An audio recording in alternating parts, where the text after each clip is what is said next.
AP నుంచి త్వరలో ఖాళీ కాబోతున్న 4 రాజ్యసభ సీట్లు రాష్ట్ర రాజకీయంలో అసలు సిసలు రంగుని బయటపెట్టబోతున్నాయా?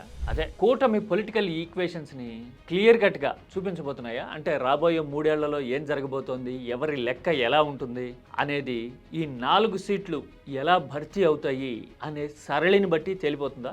ఇప్పటికే వరుస చూస్తూ ఉంటే జనసేనకి ఒక సీటు కేటాయిస్తారని, ఆ సీటు ఫలానా వాళ్ళకే అని చెప్పడం చూస్తూ ఉంటే అసలు పవన్ కళ్యాణ్ రాజకీయానికి సంబంధించి ప్రియారిటీస్ ఎలా ఉంటాయి అనేది అర్థమవుతున్నట్టుగా ఉంది. ఇక బీజేపీ టీడీపీకి ఎలాంటి టెండర్ పెట్టే అవకాశం ఉంది అనే దాన్ని బట్టి కూడా భవిష్యత్ పరిణామాలు డిసైడ్ కాబోతున్నాయి ఈ 4 సీట్ల భర్తీతో అని అనిపిస్తూ ఉంది. ఇంతకీ ఎవరి లెక్కలు ఎలా ఉన్నాయి, మరీ ముఖ్యంగా జనసేనకి ఒకవేళ సీట్ అంటూ కేటాయిస్తే గనక పవన్ కళ్యాణ్ వ్యూహం ఆ పార్టీ ఫ్యూచర్ని, జనసేన భవిష్యత్తుని ఎలాగ డిసైడ్ చేయబోతుందో క్లియర్ కట్గా చూద్దాం.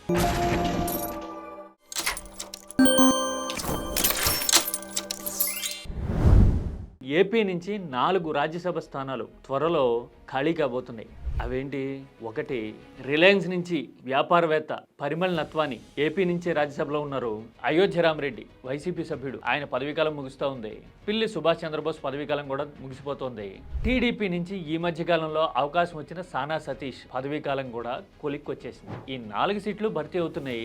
ఈ 4ంటిలో ఒకటి కూటమి ఈక్వేషన్స్ లో భాగంగా జనసేనకి ఇస్తారు అనే ప్రచారం గట్టిగా జరుగుతోంది. ఇక పరిమళ్ నత్వాని గనక మళ్ళీ రాజ్యసభలో ఉండాలి అని అనుకుంటే గనక ఇన్విటబుల్ గా ఇవ్వక తప్పదు, ఎందుకంటే ఆయన వెనక రిలయన్స్ ఉంటుంది. మరి మిగతా 2 సీట్లలో ఒకటి బీజేపీ క్లెయిమ్ చేస్తుందా? చేస్తే గనక ఆ లెక్కలు ఎలా ఉంటాయి అనేది వేరే విషయం. ఈ మధ్యకాలంలో ఆల్రెడీ చూసాం కదా, 2 సార్లు అవకాశాలు ఇస్తే అసలు ఎవరిని పిక్ చేశారు, ఎందుకు పిక్ చేశారు అని పొలిటికల్ అవగాహన ఉన్న బీజేపీ వాళ్ళు కూడా ఆశ్చర్యపోయేటట్టుగా ఎంపికలు ఉన్నాయి. అవి సరే, అదంతా వాళ్ళ ఇంటర్నల్ పాలిటిక్స్. బహుశా ఆలోచన ఉండి, సామర్థ్యం ఉండి, పార్టీకి ఐడియాలజీకి ఉపయోగపడి కెపాసిటీ బిల్డింగ్ చేయగలిగిన వాళ్ళకి ఛాన్స్ ఇస్తే చంద్రబాబు కంగారు పడతారనో ఏమో బీజేపీ అలాంటి ఎంపికలు చేసినట్టుగా అనిపిస్తూ ఉంటుంది. ఏది?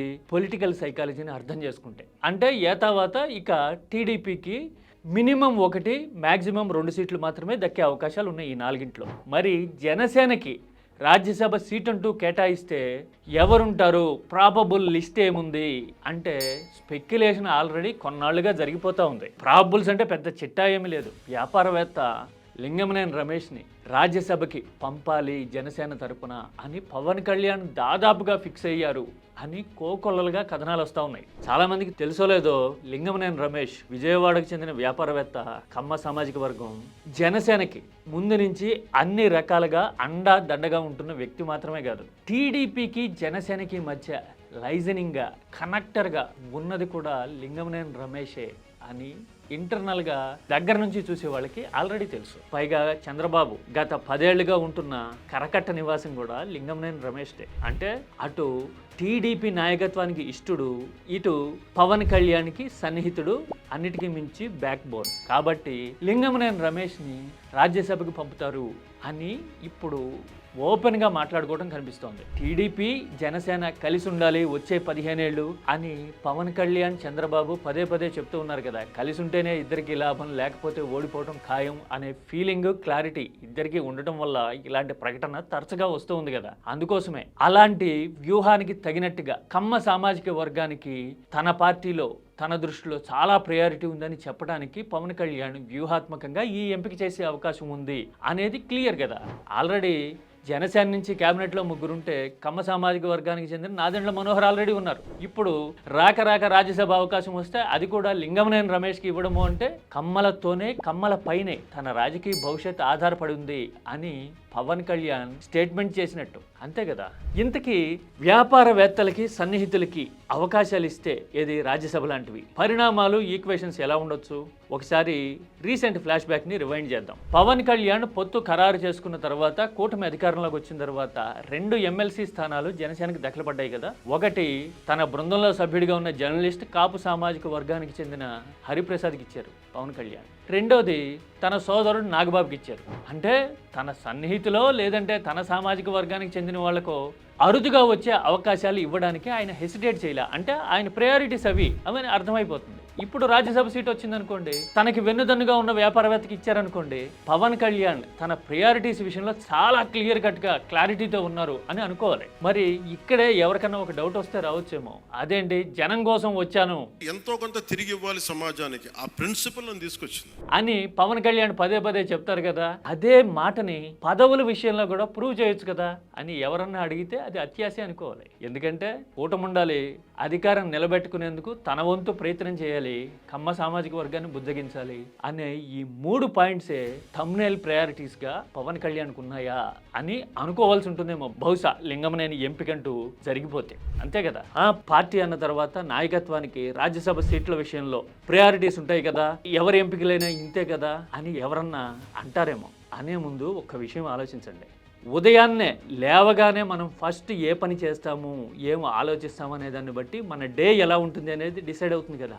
అలాగే జీవితంలో తొలిసారి జీతం సంపాదన వచ్చినప్పుడు దాన్ని ఎలా ఖర్చు పెట్టాలి, ఎవరి కోసం ఖర్చు పెట్టాలి అనుకుంటామో అది మన లైఫ్ ప్రయారిటీస్ని డిసైడ్ చేస్తుంది కదా. అలాగే రాక వచ్చే రాజ్యసభ లాంటి అవకాశాల విషయంలో పార్టీ నాయకత్వం ఎలాంటి స్టాండ్ తీసుకుంటుంది అనే దాన్ని బట్టి ఆ పార్టీ భవిష్యత్ ఏంటి, చెప్పే మాటలకి అనుసరించే బాటకి మధ్య ఎంత గ్యాప్ ఉంది అనే విషయం అర్థమైపోతుంది. అది ఎలాగో తెలుసా, ఆంధ్రప్రదేశ్కి సంబంధించే ఎగ్జిస్టింగ్ పార్టీలు ఫస్ట్ రాజ్యసభ సీటు విషయంలో ఏం చేశాయో హిస్టరీ తిరిగేద్దాం. కూటమిలో పెద్దన్నగా ఉన్న టీడీపీ విషయం చూద్దాం.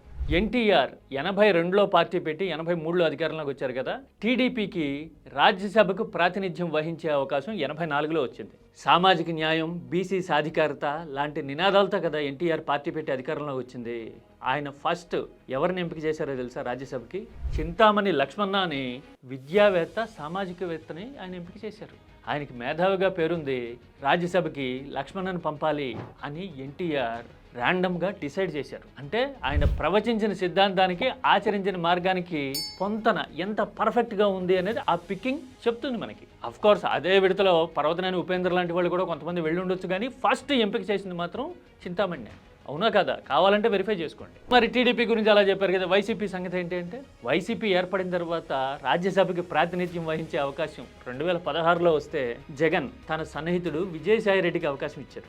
అఫ్ కోర్స్ రెండో తడవ కూడా ఆయనకి రెన్యువల్ చేయడము, ఆయన మధ్యలోనే ఆ సీటు బీజేపీకి వదులుకుని వెళ్ళిపోవటం ఈ మధ్యన చరిత్ర అనుకోండి, అది వేరే విషయం. అంటే తనతో పాటు వ్యక్తిగతంగానూ వ్యాపార వ్యవహారాల్లోనూ రాజకీయాల్లోనూ సెయిల్ అవుతున్న విజయసాయి రెడ్డికి ప్రాధాన్యం ఉంది అని చెప్పడానికి జగన్ ప్రయారిటీ ఇచ్చారనుకోవాలి అప్పట్లో. ఇప్పుడు ఇలాంటి అనుభవాలకు భిన్నంగా పవన్ కళ్యాణ్ గనక ఒక వ్యాపారవేత్తని సామాజిక కోణంలో చాలా వ్యూహాత్మకంగా టీడీపీకి నచ్చే మెచ్చే ఎంపిక చేస్తే గనక పవన్ కళ్యాణ్ ప్రయారిటీ కేవలం కూటమిలో కొనసాగటము, చంద్రబాబు రాజకీయ ప్రయోజనాలకి పహారా కాయటం మాత్రమేనా అని సామాన్యులకి, ఆలోచన గలవాళ్ళకి, నిశితంగా వ్యవహారాలని అర్థం చేసుకోగలిగిన వాళ్ళకి అనిపిస్తే అది వాళ్ళ తప్పు కాదు, బహుశా వాస్తవం అని అనుకోలేమో కదా. ఏమంటారు మీరు? 4 రాజ్యసభ సీట్లు కూటమి భవిష్యత్ వ్యూహాల్ని, పొలిటికల్ ఈక్వేషన్స్ని అన్నిటికీ మించి పవన్ కళ్యాణ్ ప్రయారిటీస్ని ఏపీకి క్రిస్టల్ క్లియర్గా చూపించబోతున్నాయా?